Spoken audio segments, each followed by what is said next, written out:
Hello students, हम सीख रहे थे आर्टिकल का यूज़। हम आर्टिकल द का यूज़ स्टडी कर रहे थे। एक यूज़ और सीख लेते हैं। जैसे सेंटेंस होता है the higher you go the cooler it gets, ऐसे सेंटेंसेस में भी हमने हायर और कूलर के पहले आर्टिकल द का यूज़ किया है। अब हम सीख लेते हैं ओमिशन ऑफ आर्टिकल्स, जहाँ पे हम आर्टिकल्स का यूज़ नहीं करते। सबसे पहले बिफोर कॉमन नाउंस के पहले हम आर्टिकल का यूज़ नहीं करते। कॉमन नाउंस जैसे कि God, heaven, hell, man, women. For instance let's have a look at the sentence man is mortal but God is immortal. हमने यहाँ पे द मैन या फिर द गॉड नहीं बोलना। एक और बात कि जब भी हमने गॉड लिखना है हमने जी कैपिटल लिखनी है, और जब हम किसी सेंटेंस में आई लिखते हैं, चाहे वो इन द बिगनिंग ऑफ में हो, in the beginning of a sentence हो या फिर इन बिटवीन हो, हम आई को हमेशा कैपिटल ही लिखते हैं, I and God. Let's move on to the next sentence man proposes but God disposes. एक और सेंटेंस देख लेते हैं everybody wants to go to heaven but nobody wants to die. हमने आर्टिकल द का यूज़ नहीं किया है। और एक आप नोट भी देख लीजिए कि जब हम इन्हें पर्टिकुलराइज कर देंगे तब हम आर्टिकल द का यूज़ कर देंगे। मैन को अगर हम कहेंगे कोई खास आदमी, वो मैन जो दरवाजे पे खड़ा है वो मेरे अंकल हैं। The man who is standing at the door is my uncle. अभी हमने उन्हें पर्टिकुलराइज कर दिया है कि वो खास आदमी, इसलिए हमने मैन के पहले आर्टिकल द का यूज़ किया है। और जब हम किसी एक सेंस में बोलेंगे कि एक आदमी कोई खड़ा है वहाँ पे, तब हम आर्टिकल द की जगह आर्टिकल ए का यूज़ करेंगे। हम बोलेंगे कि there is a man at the door. कोई आदमी, एक आदमी दरवाजे पे खड़ा है। अगर खास आदमी की वो जो खड़े हैं ना वो मेरे अंकल हैं, वो ना the man who is standing at the door is my uncle. और जब पूरी मानवता के लिए, मानव जाति के लिए मैन वर्ड यूज़ करना है, वहाँ पे हम कोई भी आर्टिकल नहीं लगाएंगे। Man proposes but God dispossess. Video आप देखते रहिए। हम ओमिशन कहाँ हमने आर्टिकल्स को कहाँ पे ओमिट करना है वो हम आगे सीखते हैं।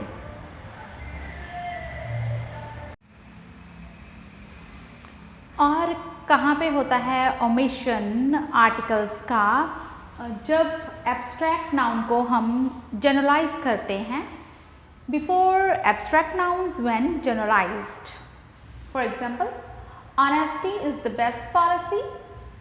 Beauty should lie in one's heart. Bravery is the sign of man. जैसे कि ये एब्स्ट्रैक्ट नाउन्स है ना, ऑनेस्टी, ब्यूटी, ब्रेवरी, हम लोग इन्हें टच तो नहीं कर सकते, हम लोग सेंस कर सकते हैं इन चीज़ों को। ईमानदारी को हम मतलब सेंस कर सकते हैं कि हाँ ईमानदारी होती है, हम उसको सामने से ऐसे किसी फिगर में हम देख नहीं सकते। तो ये हुए एब्स्ट्रैक्ट नाउन और एब्स्ट्रैक्ट नाउन्स, और इनसे पहले हम आर्टिकल का यूज़ नहीं करते। हम बोलते हैं honesty is the best policy. लेकिन जब इनको हम पर्टिकुलराइज कर देंगे तब हम आर्टिकल द का यूज़ करेंगे। जब हम किसी पर्टिकुलर पर्सन की ईमानदारी की बात करेंगे तब हम आर्टिकल द यूज़ करेंगे। Let's have a look at the example. The honesty the auto driver showed was finally rewarded.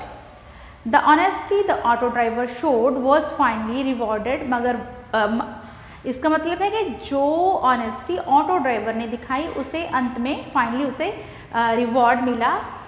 तो यहाँ पे ऑनेस्टी को हमने पर्टिकुलराइज कर दिया। हमने पर्टिकुलर बात की कि ऑटो ड्राइवर ने जो ऑनेस्टी शो की थी, इसलिए हमने ऑनेस्टी के पहले आर्टिकल द का यूज़ किया है। और before material nouns when generalised. जब हम मटेरियल नाउन्स को जनरलाइज करते हैं तब भी हम आर्टिकल का यूज़ नहीं करते। जैसे कि मटेरियल नाउन क्या हुआ, जिसे हम माप या तोल सकते हैं। जी स्टूडेंट्स, हम मटेरियल नाउन्स के पहले आर्टिकल का यूज़ नहीं करते when we generalise them. For instance water is essential for all, sugar is sweet, wood is used for making furniture, water is essential for all, यहाँ पे वाटर जनरलाइज किया गया है, किसी खास पानी की बात नहीं हो रही है, पानी जो सब जगह ही पानी है ना, वो इसेंशियल है सबके लिए ही। शुगर इज स्वीट, शुगर कोई खास शुगर तो नहीं कि आपके घर वाली शुगर या मेरे घर पे जो शुगर है, शुगर जो पूरी दुनिया में शुगर मिलती है वो स्वीट ही होती है, sugar is sweet. But when we particularize it, तब हम आर्टिकल द का यूज़ करते हैं। व्हेन वी जनरलाइज इट, हम कोई आर्टिकल का यूज़ नहीं करते, but when we particularize it we use article the. Fumble के लिए एक्सक्यूज मी। ओके, कैसे हम आर्टिकल द का यूज़ करेंगे? वाटर से पहले ही है ना, the water in the pond is pure, the water in the pond is pure, वो वाला वाटर प्योर है जो पॉन्ड में है, जो तालाब में है। और जैसे गोल्ड है, the gold used for making this ring was 22 carat, मतलब वो वाला गोल्ड जो इस खास रिंग को बनाने में लगा, ठीक है, वो वाला गोल्ड। तब हमने द का यूज़ किया मटेरियल नाउन के पहले। But when we generalise it, जैसे कि हमने गोल्ड को जनरलाइज करके बोलना है कि सारी जगह जो गोल्ड मिलता है वो बहुत प्रेशियस होता है, gold is a precious metal, तो हम वहाँ पे द नहीं बोलेंगे। लेकिन कोई खास जो इस रिंग को बनाने में जो गोल्ड यूज़ हुआ है वो 22 कैरेट या 24 कैरेट का है, तब हमने बोलना है the gold used for making this bangle was 22 carats. I hope you got it. और आपको वीडियो कैसी लगी प्लीज़ कमेंट में ज़रूर बताइएगा, और कहाँ पे आपको समझ नहीं आ रहा कुछ या किस टॉपिक पे आप वीडियो चाहते हो, प्लीज़ आप कमेंट्स में लिखिए। And thanks for watching, keep learning and सबसे ज़रूरी कीप स्माइलिंग, और नमस्कार।